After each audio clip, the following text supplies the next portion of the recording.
नमस्कार। आज हमारे पास एक सच्ची मानी जाने वाली भयावह घटना पर आधारित सामग्री है। हाँ। ब्लैक साड़ी वाली औरत। हाँ, ये भोपाल के एक पुराने रेलवे ओवरब्रिज से जुड़ी कहानी है ना? काफी मशहूर है वहाँ। बिल्कुल। तो चलिए जरा इसमें और गहरे उतरते हैं। स्रोत ये बताते हैं कि इस पुल पर खासतौर से देर रात को, मतलब आधी रात के बाद, हाँ, काले रंग की साड़ी पहने एक औरत को देखे जाने की बातें होती है। काफी समय से। हाँ। और इसमें जो दिलचस्प बात है वो ये कि इस आकृति के साथ एक मान्यता सी जुड़ गई है। मान्यता? कैसी मान्यता? कि जो भी उसे मदद करने की सोचेगा, जैसे मान लीजिए कोई लिफ्ट देने की कोशिश करे, अच्छा, तो उसका अंजाम अच्छा नहीं होता। ये बिल्कुल वो शहरी किंवदंतियों वाला पैटर्न है, मतलब किसी खास जगह से जुड़ी डरावनी कहानियां। हाँ हाँ, जो फैल जाती हैं। बिल्कुल। और अक्सर ये किसी अनदेखे खतरे की तरफ इशारा करती हैं। सही कहा।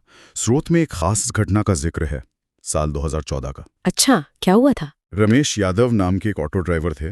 राइट। देर रात थी, करीब 1:30 बज रहा होगा। उन्होंने उस औरत को पुल पर देखा। अकेली खड़ी थी, काले रंग की साड़ी में। अकेली? रात के 1:30 बजे पुल पर? हाँ। तो रमेश ने पूछा, भाई कहाँ जाना है? पर वो औरत चुप रही, बस हाथ से आगे का इशारा किया। सिर्फ इशारा, बोली कुछ नहीं? कुछ नहीं। यहां तक तो चलो फिर भी ठीक था, लेकिन बात तब बिगड़ी जब रमेश ने ऑटो थोड़ा आगे बढ़ाया और आदतन शीशे में देखा। तो क्या दिखा? पीछे कोई नहीं था, सीट खाली। अरे, गायब एकदम से। हाँ, बिल्कुल गायब। सोचिए क्या हालत हुई होगी रमेश की। यही तो इन कहानियों को और डरावना बनाता है, ये अचानक गायब हो जाना। रोंगटे खड़े हो जाते हैं सुनकर। और इसके तुरंत बाद जो हुआ वो और भी भयानक था। क्या? स्रोत के मुताबिक रमेश बुरी तरह घबरा गया। उसका ऑटो वो नियंत्रण से बाहर हो गया। हे भगवान!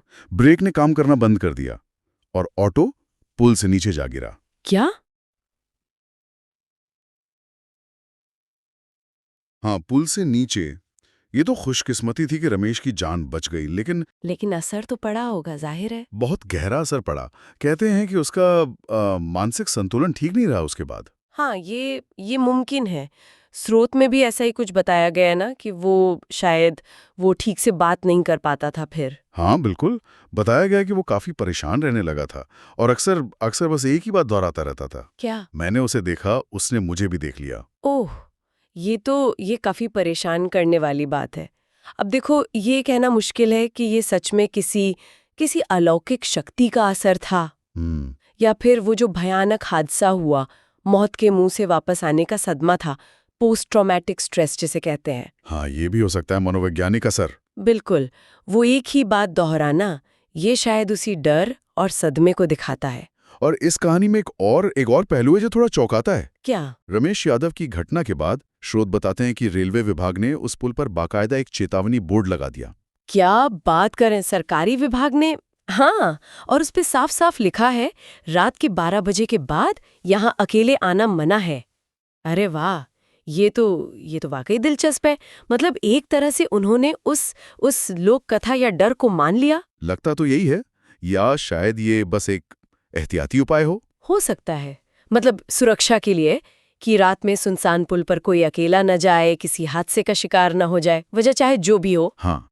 लेकिन उसका समय लिखना, रात 12 बजे के बाद, और उस जगह की कहानी से उसका जुड़ना, ये उसे एक अलग ही मतलब दे देता है। सही कहा। ये दिखाता है कि कैसे डर, विश्वास और जो चीजें समझ नहीं आती, वो मिलकर असल दुनिया में भी असर डाल सकती हैं, जैसे ये बोर्ड। बिल्कुल। तो ये कहानी हमें कहाँ लाकर खड़ा करती है? एक तरफ मदद का इरादा है, इंसानियत है, और दूसरी तरफ एक अनजाना, अनदेखा खतरा। हाँ।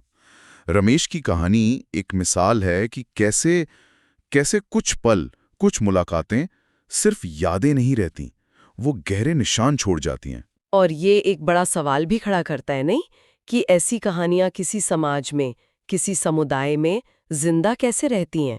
क्यों हम पीढ़ी दर पीढ़ी इन्हें सुनते सुनाते हैं? हाँ, ये सोचने वाली बात है। शायद ये सिर्फ डर या मनोरंजन नहीं है, शायद ये कहानियां हमें अपने आसपास की दुनिया को, अनजाने खतरों को समझने में मदद करती हैं। या शायद उन चीजों को समझाने का एक तरीका जिनका कोई सीधा जवाब नहीं है हमारे पास। बिल्कुल।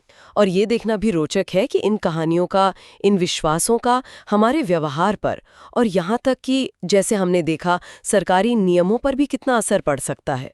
सोचने का विषय है ये।